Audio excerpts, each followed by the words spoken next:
I was given a joke this morning by the chief, and he didn't know that we were going to have Australian visitors with us. Did you? No, he did not know. And we didn't hear that we had any Texan visitors with us today. Maybe we did, but anyway, here's the joke.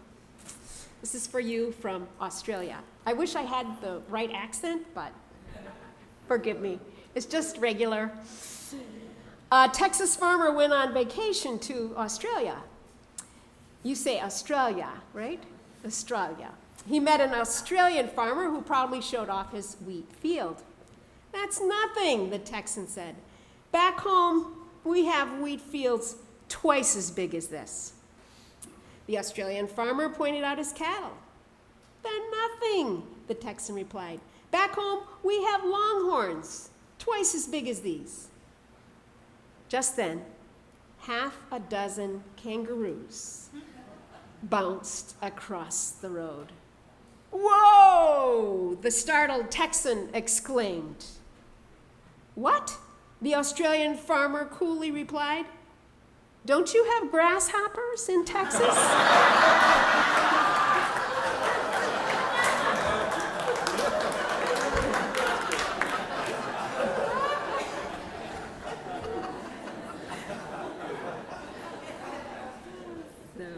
Have you ever heard that joke before? Oh, you have? Okay, I was going to give it to you, but I guess you don't need to have it. All right. Well, this morning's sermon is based on a quotation I mentioned to you before, that from here on and in the month of August, I try to explore areas of concern to you, and I welcome the topics that are on your mind. This one was submitted by one of you, and this is the quotation. You can clutch the past so tightly to your chest that it leaves your arms too full to embrace the present. What perfect imagery to describe a syndrome we know all too well. It takes us right to a scene we all can visualize. We are desperately trying to get from point A to point B. Our arms are stacked high with things we need to transport. One puff of wind could send the whole load crashing to the ground, and well-meaning passerbys offer their assistance. Can I help carry something for you? But you know that if you say yes, the slightest dislocation of one object could cause the avalanche you want to avoid. And all you can think to say is, just clear the way, please. Has anything like that happened to you? Can you relate to that scenario? The sad thing is, sometimes we live our lives like that. Our arms are so full of stuff from the past. We carry to-do lists that are 3 months old. We tote old photo albums of the way life was once upon a time, and we think still should be. And we lug along those heavy, burdensome plaques that read, "Somebody did something wrong." Maybe that somebody is long ago dead and inflicted pain on us years back when we were small. Or maybe that somebody is we ourselves, and we still haven't found it possible to lay that burden down to find self-forgiveness. Regardless, weights of that kind can be cumbersome. And when that's the case, it's hard to get much of anything at all accomplished. And so bottom line, the question as I read it is, how do we make the most of today? And here in this passage, in his letter to the Philippians, it's almost as if the Apostle Paul is listening in on our thoughts. We might as well have a dialogue sermon going here. And I say, Paul, I'd like to ask you a very personal question. We know something of your past. First, we know of your efforts to persecute early believers. How did you ever get out from under that guilt? And secondly, we know of how cruelly you've been treated by others. You're being whipped and you're being struck by rods. How is it possible to stay free of the paralyzing yoke of resentment? Is there any light you can shed for us here? And Paul responds by saying, "Beloved, I do not consider that I have made it on my own. But this one thing I do, forgetting what lies behind and straining forward to what lies ahead, I press on toward the goal for the prize of the heavenly call of God in Christ Jesus." Well, notice that Paul gives one response, but it comes in two parts. A, in forgetting what lies behind, and B, in straining forward to what lies ahead. No one knows why Paul chose that particular imagery. Yet I'm guessing that he probably watched plenty of marathon runners in his day. You can envision the runner Paul describes with his head forward, his body bent. He's ready to go flat out for the finish. And his eyes are on nothing but the goal ahead. And once the race begins, he doesn't have time to turn back so as to survey the distance that he's already covered, and he has no time to see who is running behind him. Why? Because he has to forget all that so he can stay focused on the future. And that, in essence, is Paul's answer as to how to best live in the present. Forget the past and strain forward into the future. So let's look at the first part of that response. How does one forget the past? Music helps us to do that. As Andrea stated so beautifully last week, it's music that can transport us. It can lift us up. It can carry us to a different place. The imagery I often have of Burl as she is playing the organ is of her holding a ladder. And holding that ladder, she lets us step up, and she lets us ascend to the highest rung that we know. And as we are transported by music, as we are lifted up by it, we know that music can carry us to a different place. You notice maybe some of you, Penny was carried to a different place listening to that song. Don't worry, be happy. God can use music to help transition us from a place where we are and we don't want to be to a new place where His Spirit can nurture us and give us strength. It can move us to a place of fresh beginnings. And I'm convinced that that's the reason why so many people come so early to church on Sunday morning, so that we can be lifted up by that music to the place where we know we need to be. That's one way to forget the past. But secondly, we can also forget the past by calling on God for sheer strength of will. As most of you know, one of the reasons for our going to Antarctica on the renewal leave starting in late September is not only to learn more about penguins, but it's to study Ernest Shackleton. And a significant reason for why I have such profound respect for that man is because of his ability to let the past stay in the past and not to allow it to define the present.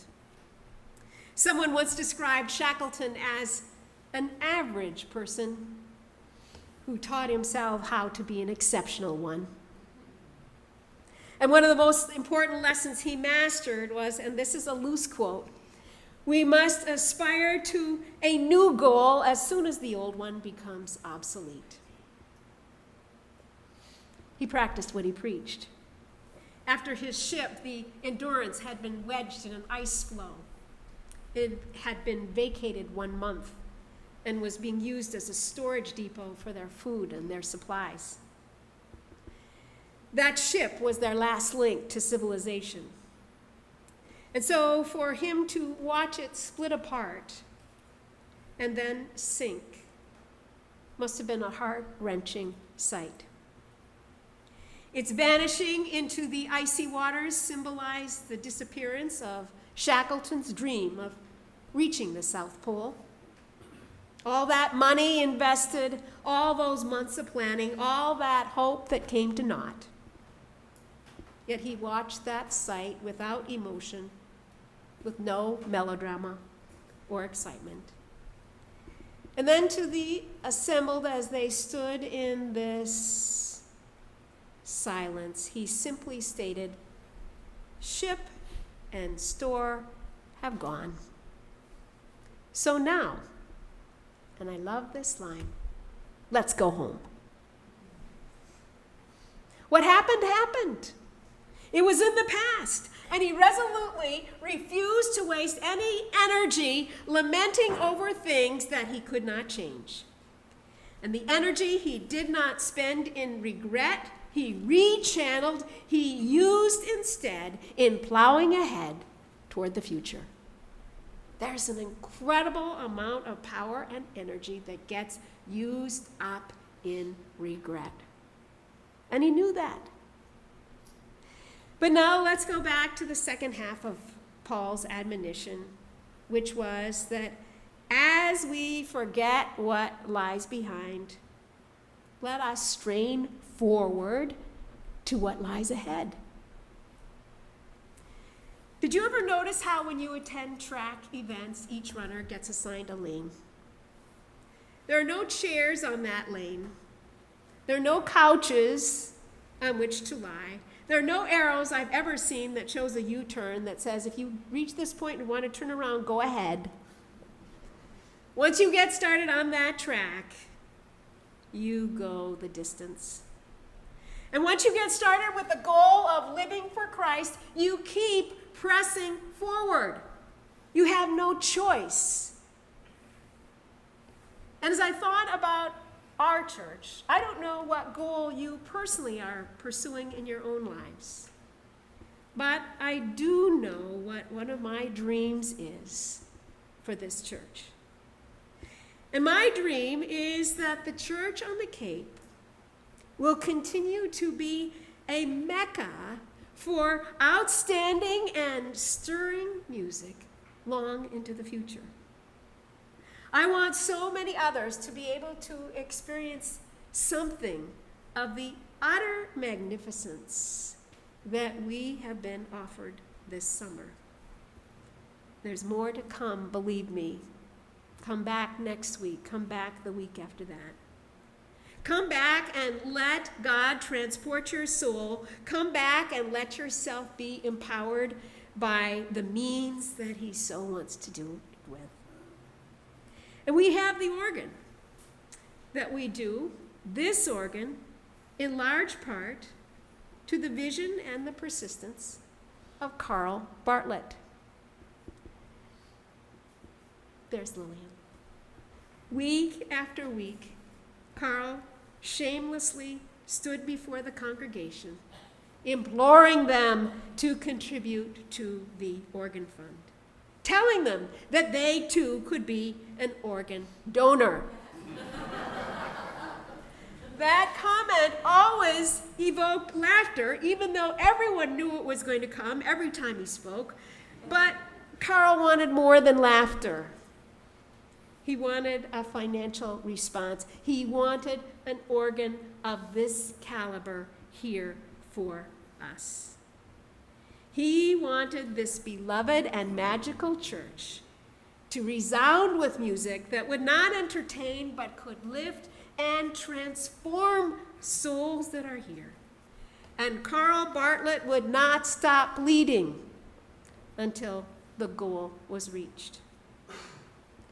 Carl did not do it for himself, much as he loved music, because he was well along in years at the time of the campaign.